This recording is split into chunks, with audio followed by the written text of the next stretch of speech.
What is up, Earthnoids and Spacenoids? I am just a simple new type, and in this episode, we are finally learning about the White Dingo team. This video will focus mainly on Volume 1 of the manga Mobile Suit Gundam Ground Zero Rise from the Ashes. I am reading through this manga series without ever playing the well-liked game that the series is based off of, so things might go over my head that are explained in the video game. If that happens, feel free to actually me in the comments. We will learn a Master P. Rayer and the White Dingo team, and we will be teased of the Thunderclap team on Zeon's side. So let's get into this. A team is investigating the area of what was once Australia. They are all covered in hazmat suits. One person, Dr. Olivia Grant, is surveying the land. One man comes in and tells the doctor that the radiation levels are too high in the area and they need to evacuate. Also during this time, the Federation is currently making moves towards an all-out offensive attack on Odessa. The doctor is actually from Australia. She was in Paris at a conference that day. One soldier asks if she is from Australia, not realizing that Dr. Grant will go on a diatribe about her land and how it has turned into a battleground. I call this exasposition, where someone gives an exasperated speech simply to give the reader a little bit of exposition. We see Ground Zero and the former Sydney. We jump to Meekatharra base on the eastern coast of Australia. Here we see what looks like the gun tank Thunderbolt variant, but not exactly. It has the large caliber cannon of the gun tank early type, which we saw in Origin, as well as the RX-75 gun tank. I will get into detail on this unit when we get into our next Thunderbolt video, but it is equipped with a low recoil cannon, 4-tube BOP missile, 6-tube missile pod, and a smoke grenade launcher. The gun tank is able to take out a few Magella attack tanks. They for some reason don't fly away in their secondary form. Suddenly a Zaku comes in. The gun tank tries to use its cannon on the mobile suit, but it dodges. The Zaku uses its machine gun and puts holes through the gun tank. The pilot is hit. More Zakus come in and assist the unit. The gun tank pilot looks out and sees the emblem of the Thunderclap team. Back with Dr. Grant, she is informed of Thunderclap and their actions, another reason why their team had to pull out as well. The private guard assumes this is why the airspace around Torrington Base is limited. They are a little concerned because they are just a military security company. Remember, Torrington Base will also be the home base of the Albion and Ko-Uraki and UC-0083. Zeon's tenacity at pushing past Meekatharra Base makes one of the security guards believes that they are transporting something important. They just have to wait it out until airspace restrictions have been lifted. Torrington Base will have to wait. 2 days prior, at Alice Springs Base, Lieutenant Vish is getting a message from Commanding Officer Exposition Machine. Reinforcements from Jaburo are heading towards Australia's eastern coast. A weapon called the Gift from Jaburo is something they want to prevent from getting on the shores of Australia. The Alice Springs Battalion must make their way towards the east and engage with the enemy. Back in Western Australia near Carnarvon Base, the Zaku team runs into civilians. The pilot tells the civilians to leave before they get hurt, when suddenly one is attacked from behind. They check their 4 o'clock to see off in the distance a team of gun cannons. The RX-77D gun cannon mass production type is a variant of the RX-77-2 gun cannon.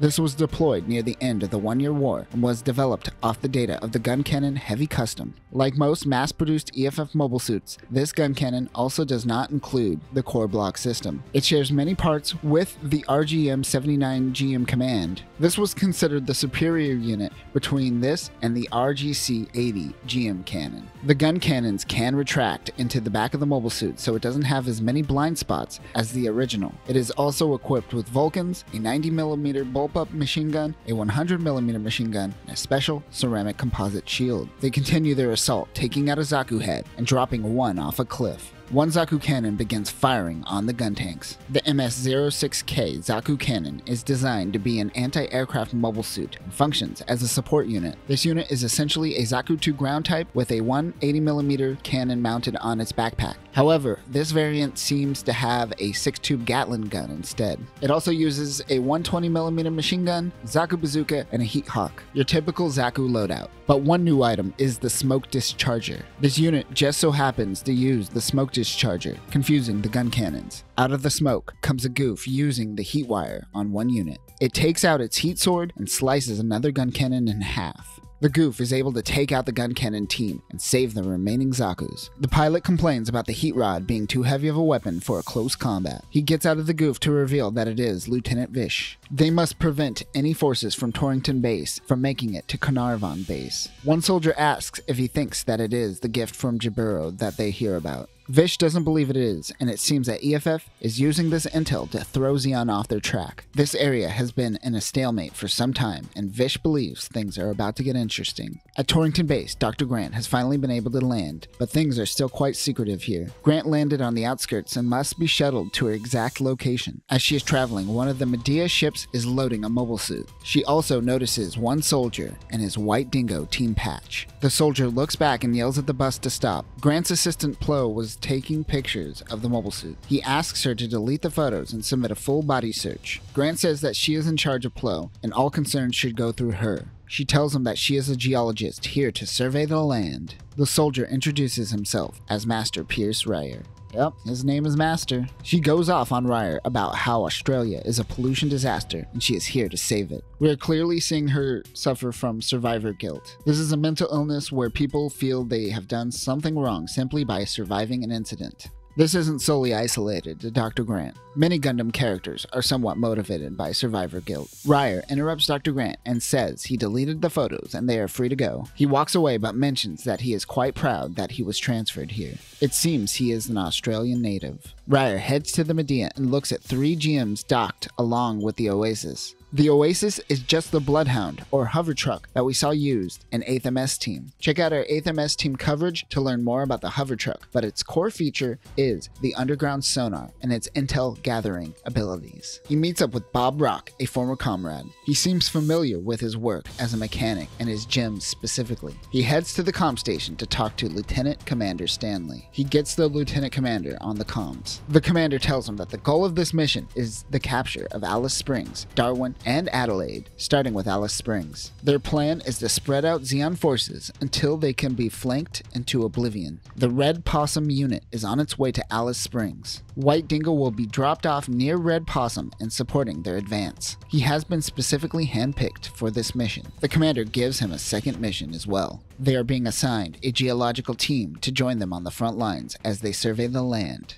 Ryer realizes that this is Dr. Grant. Grant's assistant apologizes for the incident earlier. She brushes it off but continues thinking of Ryer. That is when he shows up with a coffee. They both apologize to one another for getting heated earlier. He tells her they are heading out early tomorrow for a mission and she should get some rest. She tells him that she lost everything during the colony drop. She thanks him for the coffee and walks away abruptly. The next day, the mission is in full effect. Medeas are being chauffeured by a team of saberfishes. Saberfishies? Saberfishies. They are suddenly attacked by Dops. They are trying to make it to a drop point. Dr. Grant gets in the Oasis. Ryer tells Dr. Grant that he doesn't intend to get in the way of her work and asks that she does not get in his way. The team wonders if it is okay for them to have a civilian on the mission, but Ryer says there is nothing they could do and must help Red Possum ASAP. They jump out of the Medea. They descend to Earth. A Dop begins shooting on the Oasis. Dr. Grant panics, but Ryer and his GM takes the brunt of the attack. Running support is Mike and the GM cannon. The RGC-80 GM cannon is a mass-produced variant of the original GM. It was originally supposed to be a gun cannon variant, but it was found easier to be made with GM parts and thus became a GM variant. The GM cannon has the same cannon as the gun cannon. Increased armor is added to the legs to help balance the unit while using the cannon. It also has Vulcans, a beam spray gun, a 100mm machine gun, a hyper bazooka, shield, and much more.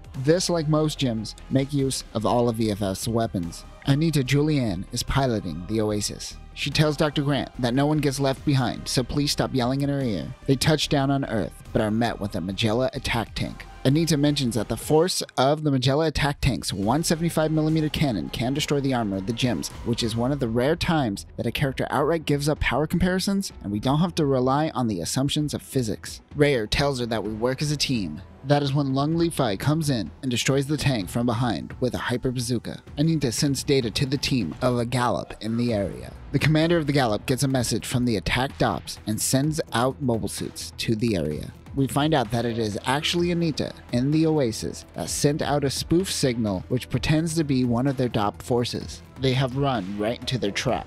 Anita tells the team of the mobile suits on their way. They go in and find long-range cannons on the hills ahead of them. They are getting bombarded, but they are holding out for Lung, who is locking on to the cannons with his hyper bazooka. He takes out the cannons one by one.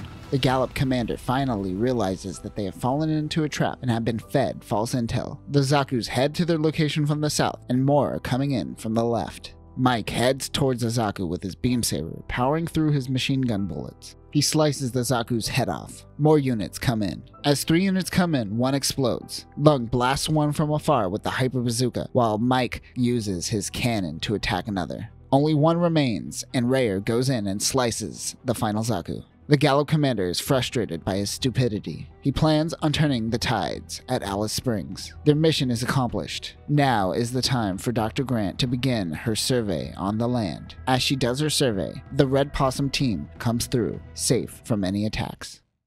And that will do it for this first deep dive into the White Dingo team. Again, I haven't played the game, so let me know if there's anything I am missing here with the manga. Next time, we will learn more about the team and Dr. Grant as they make their way towards Alice Springs. We will also see Thunderclap and his team make moves on the White Dingo team. But until next time, new types, I leave you with this question. How many times would you let a friend complain about a colony drop before you eventually go, hey man, it's getting a little old? Peace.